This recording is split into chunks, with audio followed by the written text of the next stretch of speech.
Good morning. We're reading The Wild Robot, and today we're reading chapters 9 through 12. Chapter 9 is called The Mountain. Roz was now stomping her way up the mountain. Dense forest and rocky outcrops forced the robot to zig and zag and backtrack, but after an hour of steady hiking, she arrived at the craggy mountain peak. Grasses and flowers and shrubs sprouted from every pocket of soil, but there were no trees at the top.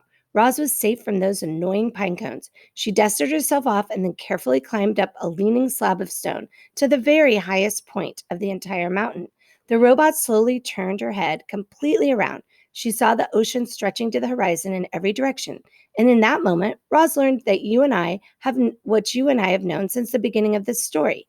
In that moment, Roz finally realized that she was on an island. Roz looked down and surveyed the island. Starting from the sandy southern point, the island grew wider and greener and hillier until it finally jutted up into the rocky cone of the mountain. In some places, the mountain fell away, leaving sheer cliffs. A waterfall rushed off one cliff, and fed a river that wound its way through a great meadow in the center of the island. The river flowed past wildflowers and ponds and boulders, and then disappeared into the forest. Blurry shapes suddenly cut through the robot's vision. She refocused her eyes and saw vultures circling around the foothills. Then she noticed lizards warming themselves on a distant rock. A badger peeked out from a berry bush. A moose waded through a stream.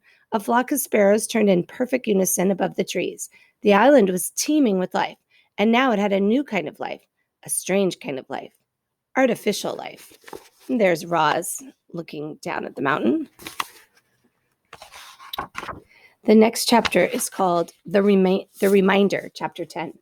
I should remind you, reader, that Roz had no idea how she had come to be on that island. She didn't know that she'd been built in a factory and then stored in a warehouse before crossing the ocean on a cargo ship. She didn't know that a hurricane had sunk the ship and left her crate floating on the waves for days until it finally washed ashore. She didn't know that she'd been accidentally activated by those curious sea otters. As the robot looked out at the island, it never even occurred to her that she might not belong there. As far as Roz knew, she was home. So see, the author kind of talks to the reader sometimes, so different points of view. Chapter 11 is The Robot Sleeps. Roz stood on the peak and watched the sun sink around the ocean. She watched shadows slowly spread over the island and up the mountainside. She watched the stars come out one by one until the sky was filled with a million points of light. It was the first night of the robot's life. She activated her headlights, and suddenly bright shafts of light were beaming out from her eyes and illuminating the whole mountaintop. Too bright, so she dimmed them. Then she turned them off and sat in darkness and listened to the chorus of nighttime chirps. After a while, our robot's computer brain decided it was a good time to conserve energy, so she sat and anchored her hands to the rock. Not her non-essential programs switched off, and then, in her own way, the robot slept. Chapter 12, The Storm. But Roz felt safe up on the mountaintop, so she spent the next few days and nights perched on the peak. But everything changed one afternoon when a low-flying cloud crept up the mountain, and Roz found herself surrounded by white. When the world faded back into view, she noticed more clouds floating south past the island. Then she heard a deep rumble behind her.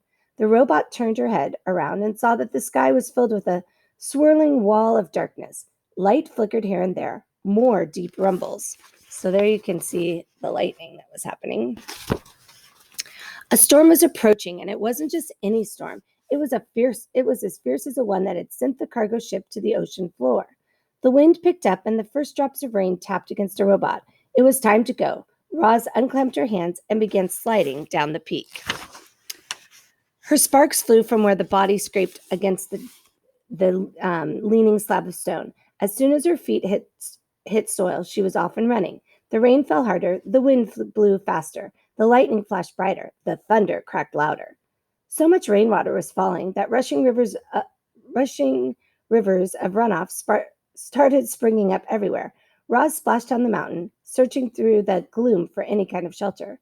But she should have watched where she was going. Her heavy feet slipped and tripped, and she tumbled right into to a mudslide. Our robot was helpless. The river of mud whisked her downhill, slamming her into the rocks and dragging her through brushes and sweeping her straight toward a cliff. Mud was pouring off the cliff like a waterfall. Roz frantically clawed at the ground, grasping for anything she could hold on to. but the flow only carried her faster toward the edge. And just as she was about to plunge over the side, she came to a hard, sudden stop. Mud surged around her, spraying into her face, and pinning her against some solid thing. She blindly felt with her hands and recognized the thick roots and trunk of a pine tree. In an instant, she was pulling herself up and off into the branches. The wind whipped across the mountainside, and Roz heard the familiar thunk of pine cones pelting her body. But she didn't mind them. She was just happy to be safe from the mud flow. The robot locked her arms and legs around the tree and waited for the storm to blow over. So chapter 13 is called The Aftermath. And today on your slideshow, you're supposed to write a prediction of what you think might happen to Roz. So now there's been this storm. So what's going to happen next? And what do you predict will happen with her in the story? Have a good day.